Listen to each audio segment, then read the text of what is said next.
Really excited to hear helpful tips that you have about what to do and what not to do when it comes to email marketing. Before we get into the specifics of that, though, we have an initiation question that we ask every single person that's in the community. So the question is, if you could hang out with anyone, living or dead, who would it be and why? That's a great question. I think I would choose Jim Gaffigan just because he's so funny. And if you were having that hangout with Jim Gaffigan, what's the most embarrassing thing that you'd ask him? I'm not sure to ask him an embarrassing question because I do really like him and I think he's hilarious, but I think it would just be fun to maybe have a drink and sit there and chat with him for a while and laugh really hard. Jim Gaffigan would be good to get a laugh from one-on-one and hang out. Sure. So shifting gears back to email marketing, why we're here. A lot of businesses face a lot of challenges when it comes to just understanding the basics of successful email marketing. Can you speak a little bit about what those challenges are that you have come across?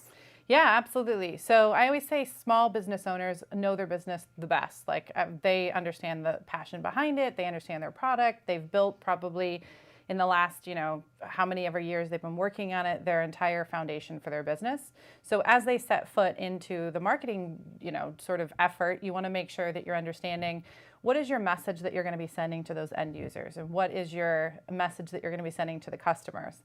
What you want to do is have a clear strategy going into that so that you can most impactfully, affect that relationship that you're building. So the first thing that I always tell people is, understand how you're getting your email addresses from people. So some of the common places that small business owners might collect email addresses would be maybe trade shows, or maybe they organically had a conversation, or they had a service and they've exchanged email information.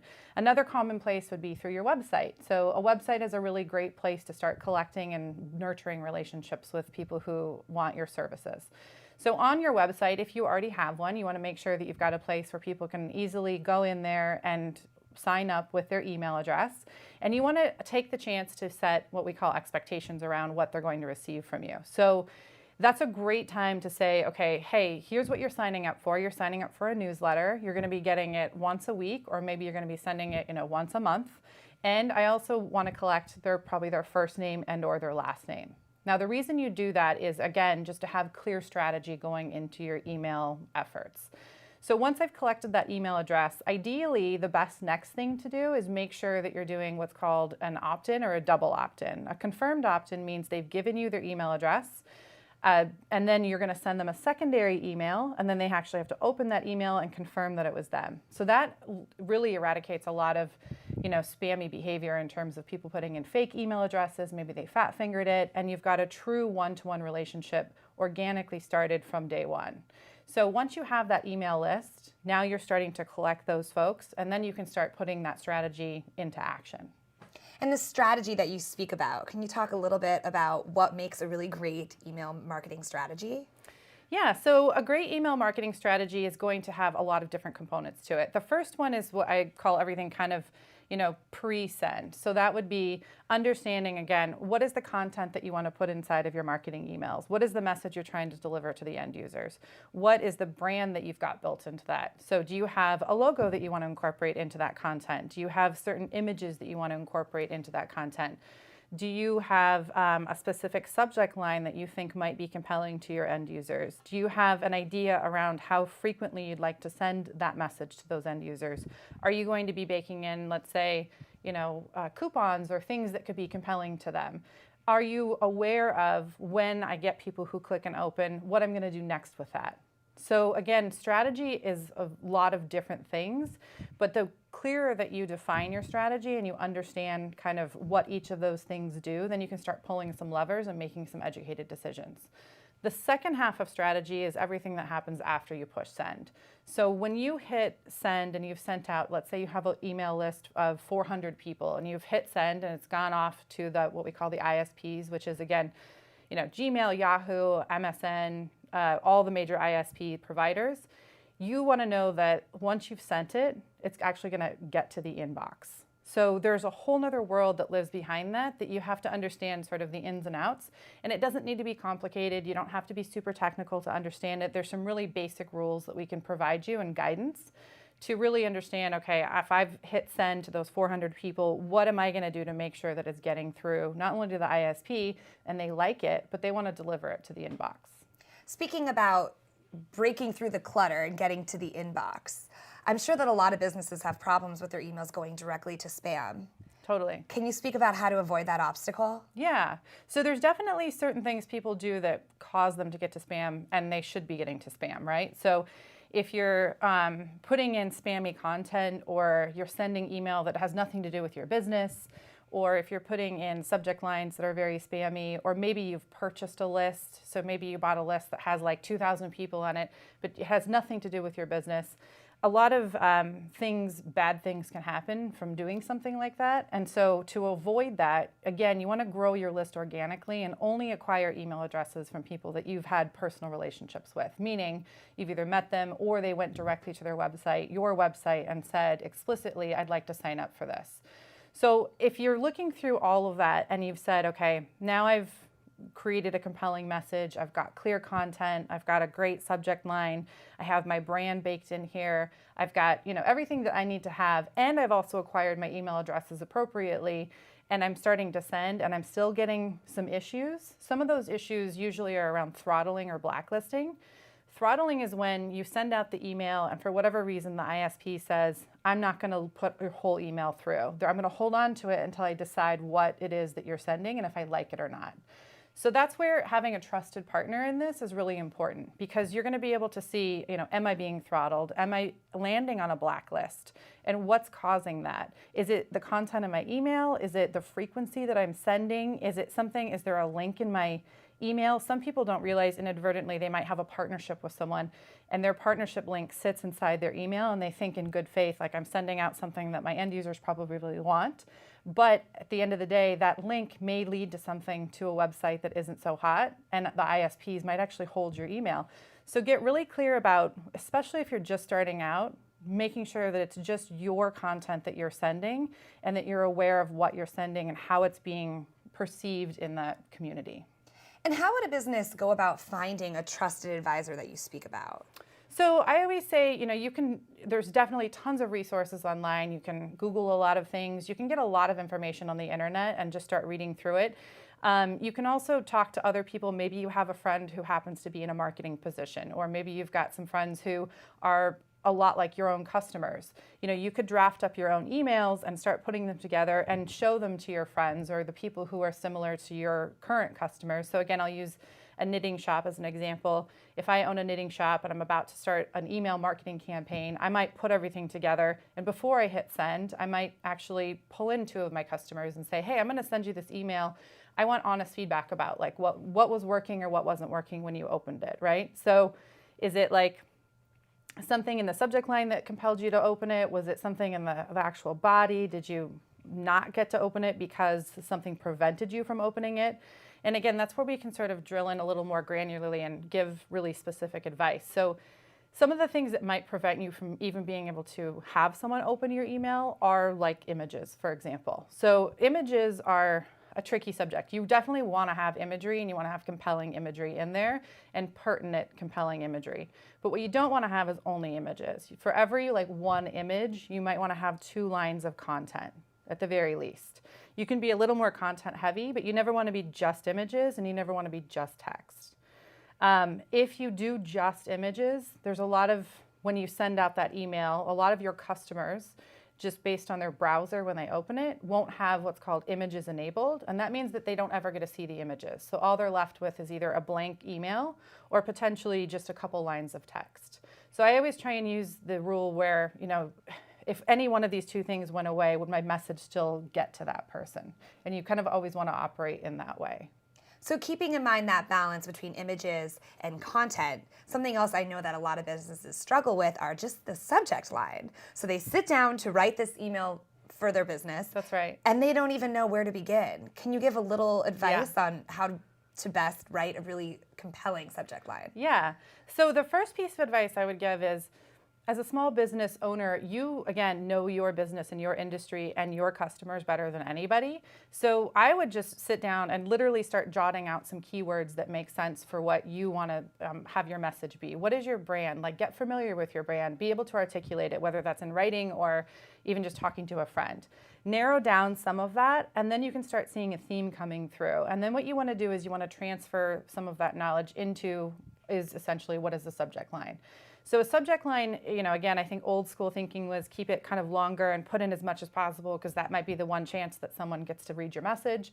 It has evolved quite significantly, and we actually are finding that if you use shorter subject lines, you're going to get a better click rate. So people might open it and actually engage with your email. A few reasons for that is everything is moving obviously very mobile centric. So even as a small business or a medium business owner, you want to make sure that you're looking at, who are my end users and who are my customers, and are they actually opening it on their desktop or are they opening it on their mobile device? And it is statistically, I think they say it's something like 48% of all email that's open today is opened on a mobile device. So again, that kind of leads into rendering your templates and making sure that they look as good on mobile as they do on a desktop, and also making sure that any messaging that you're sending can be consumed in either version. So knowing that 48%, as you said, of all emails sent are being read on mobile, can you think of maybe some examples for some businesses that you've seen that have done it really well, whether it's been on the web or on mobile, but have really understood the email marketing space? Yeah, so we have tons of clients who do it very, very, very well. We definitely see people who come in with a strong proclivity for understanding kind of what mobile rendering should look like and what mobile templates should look like. And then we have people who are very green and have just started, and we've been able to kind of make an impact with them. One company that I would say that we've had a huge impact with is called Commissions Inc., which is a broker real estate marketplace where it lets brokers and homeowners kind of come into one community and find each other so that they can have a better experience around home buying and home selling. What we've done for them is, and they by all means had a lot of sophistication already coming into it. They weren't super green, but they had a lot of improvement to make. So when they came into our company and we looked at their emails and said, okay, what does your content look like? What does your subject line look like? Also, more than that, what we looked at is what does your list look like? So your list, again, kind of referring back to what I was talking about before, is very important. So when they first started sending emails, they were sending a couple thousand emails per month. Now they're already sending several million emails per month. And a lot of that is because they probably couldn't get away with sending what they were sending before to that really large user base until they fine-tuned a lot of the stuff we're talking about. So that could be playing with the subject line, it could be the content, it could be the frequency in which they send. Another component to that would be when you're looking at your lists, you want to say, and small to medium-sized businesses, get clear on like how old is your list, right? Like, have you had it for 10 years and it's this list that's just, you haven't really had a lot of interaction with, but you just don't want to let go of it? Or is this a brand new endeavor for you and you're going out and organically collecting email addresses? If you have a 10-year-old list and you're continually sending sort of like this random message that comes out every 3 months and it's a newsletter and it isn't necessarily super compelling, you actually could be hurting your reputation more than helping it. So again, this goes back to the strategy part. You want to get clear on, if I do have a 10-year-old list, maybe you send out for a while and start tracking clicks and opens. So who's clicking, who's opening, who's actually engaging with my email, and make really great decisions around that. So once you can say, okay, this person, for example, hasn't opened my email in 5 months, I probably lost this person for whatever reason. I may or may not resend to them in the future, but I'm going to segment them out and hang on to them and put them in a different bucket. And for now, I'm going to really, put all my energy in trying to grow what we call the engaged users. Speaking about engaged users, what's the healthy amount of time that you should be seeing some sort of response from them? You mentioned 5 months. So different schools of thinking have different ideas around this. Different ISPs, ultimately the ISPs. So again, like Gmail, Yahoo, MSN, they get to decide what that timeline is that they think is appropriate. And different ones have more conservative timelines and other ones have different kind of longer timelines. 30 days is very conservative, but that is something that people try and shoot for. So if you haven't clicked or opened an email in 30 days, some people believe you should stop sending to them. Again, I think it all goes down to how good your brand is and how engaged your users are, because that may not be true for everyone. Some people may not open an email within 30 days, but they are absolutely going to click on it in 90 days or 120 days. So what you want to do is, instead of maybe cutting them off at 30, is you decide what we call sunsetting policy is. And that sunsetting policy is what we're talking about. I'm going to send for a while and watch and see how many people actually stay engaged, and then maybe just pick a time and say, after 4 months, I'm going to stop sending to this group of people, and then just take those engaged users. And then later, as you're growing your list and you're having, more organic one-on-one growth conversations, then you can go back to that engaged list and even pepper in some of those older people and do what's called a win-back campaign. Let's say that I'm just not having success across the board. I've been focusing on my subject line. I'm having friends come in and read my emails before they're going out. I've even revamped my email list and make sure that all of my most active customers are reflected, yet I'm not getting any response, or I'm not seeing any sort of impact on my business. What would you recommend to our businesses to do? So I guess first deciding, do you want to do it on your own or do you want help, right? So there's two ways to do it. If you're doing it on your own, again, you want to continue reading and just sort of like consuming information out there and figuring it out. And just like a project, you're going to, dedicate time to that and figure out how to like self-serve your way through that process. There's much easier ways to do that. If you're currently working with an email service provider, I would connect with them and see if they can help you around some strategy. With SendGrid, for example, if we've done everything right and we can see the client's done everything right and they're still not getting through, then it indicates that there's something else maybe going on. So that's when, if I was the small business owner, I would reach out and say, hey, it looks like I've done everything. Can you guys take a deeper dive here and see, is there something weird going on with just Gmail? Is there something weird just going on with Yahoo? And when you have all the data analytics that are telling you that story, then you can actually start fine-tuning and course correcting that. So a lot of the data we provide back to people is, clicks, opens, bounces, but also, hard bounces, soft bounces, deferrals. How long did it take for that email message to get bounced back to us? Why was it bounced back to us? There's some really important information in there. And some of the people that you're sending to, again, depending on how small or large your list is and how old it is, it might not have anything to do with you at all. It might have to do with you're sending to smaller domains. So smaller domains, if they no longer exist, no matter how much you keep trying to send, it's not going to happen. If that domain has shut down or it doesn't exist anymore, so you need that pertinent data to say, oh, okay, that's why this is happening. So I'm not doing anything wrong. I'm going to keep going with my strategy, but this particular thing happened. So the advice I always give people is peel into that data and get as granular as you can so that you can make educated, empowered decisions around your small business. Let's do a deep dive on data that you spoke about in analytics. What tools are available for small businesses that maybe want to analyze their emails? So again, if we're operating under the understanding that it's a small business or a medium-sized business, and let's say you have a lot of capital, great, then there's some really awesome external tools that you can purchase that would sit on top of what your current email provider is. If you're on a budget or you want to do it, sort of very methodically and start either on your own and then adopt some internal analytical tools, that might be a good strategy as well. And most ESPs should have some sort of analytical tools available. But the analytical tools that we have, for example, again, would be around your sending and how it's performing. So click tracking, open tracking, bounce reports. Also, we're going to give you like a list of, down to the email level of how that person performed. So again, the data that the analytical tools that you're going to look at, you can go and grow into incrementally.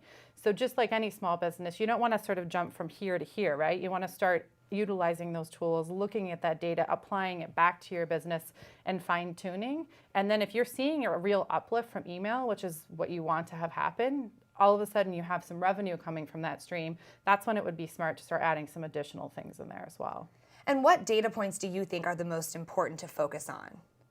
So the data points for someone emerging into this endeavor in terms of doing a brand new email marketing campaign, really basic ones, right? You want to get that really sorted out before you do anything super complicated. You can go as far as you want, but the basic ones that you absolutely should know: who's opening, who's clicking, who's bouncing, and what is your spam complaint rate. So I would say those 4 things are probably the most key. So again, who's clicking, who's actually clicking into your email after they've opened it, who's opening your emails in the first place, how many bounces do you have, and then also what is your spam complaint rate. There's things called spam checker apps that you can use ahead of time that will really alleviate a lot of this as well, at least for that 4th one for spam. So if I'm going to send out to this list of 2,000 people, before I even hit send, I might run my list through a spam checker. And the spam checker is essentially going to, in layman's terms, look at it and say, this is how spammy you look on a scale of 1 to 5. So already I've got a really clear picture of like, oh, something either is working really well in this or there's a red flag. So then I don't want to hit send because I don't want to hurt my reputation yet. I'm going to take that spam checker score and maybe have a conversation, again, with myself, with my friends, with a business consultant, or maybe with your ESP. And how much do spam checkers cost? Or you said some are There's free ones. Oh yeah, absolutely. Yeah, there's great tools that are free on the internet for sure. Are there any top of mind that you can recommend to our businesses to look into using? I actually can't think of any off the top of my head business-wise. We have one built into our product that's before you even launch your campaign. It's just a button you click on, you run it through, and then it sends it out based on what your score is. So you can look at the score first and decide if you'd like to send it out. That is so helpful to know that there's helpful. Spam checkers out there that exist. Yeah. So let's kind of wrap this all up. If you could really give 3 actionable pieces of advice for our businesses for what they can do to really see some great email success, what would those be? So number 1, I would say know your audience and know how to curate a list and know how to craft a message, right? So that's really just saying I understand who I'm talking to and I'm really focusing my message toward them. So again, to go historically, I think marketers used to sort of make everything about not them per se, but their product or their company. And that was something that worked, I guess, for a while, but it's evolved significantly. And the new school of thinking is really make it about your customer. So when you send to your customer, make sure that, again, you're personalizing, you're using their first name, you're putting it maybe in the subject line, and you're really understanding kind of like, who am I sending to and what would they want to hear from me rather than what would I want to tell them. So shifting that paradigm a bit is really important. The second thing is really setting expectations. I think that's super important. So when you collect email addresses, make sure you're giving people the chance to understand what they're actually signing up for. So the last thing you want to do is put all this work into your small business. You're really excited about it. You're moving on to this next marketing endeavor, and you've collected an email address, and someone might just inherently think, oh, I'm getting an email once a week from this person, but you send it to them twice a day. That's a really good way to very quickly get someone to unsubscribe. So again, instead of giving them that chance to sort of, you lost them in that first swoop, start maybe a little bit slower or keep going at that pace and give them the chance to what we call a preference, what they would like to do. So there's what's called a preference center. So in your emails, you're going to have an unsubscribe link at the bottom of every single email. That's a really important piece of information for everyone to know. Like no matter what you send in marketing emails, always have that. And then also give them a chance to say, I'm not ready to unsubscribe. I want what you're sending me. I just don't want it twice a day. I want it once a week. So know your audience. Make sure that you're clear with the expectations and give them the preference of what they'd like to opt into versus what they wouldn't. Yes. And then the third sort of takeaway is just really this idea or this concept. You can think of it as like the 3 R's. So sending to, the right email to the right person at the right time. And that really kind of encompasses everything we're talking about. But so know your audience, sending it to, the right person, meaning you've sent it to only people that really want it because they've double confirmed in. And then, know the right messaging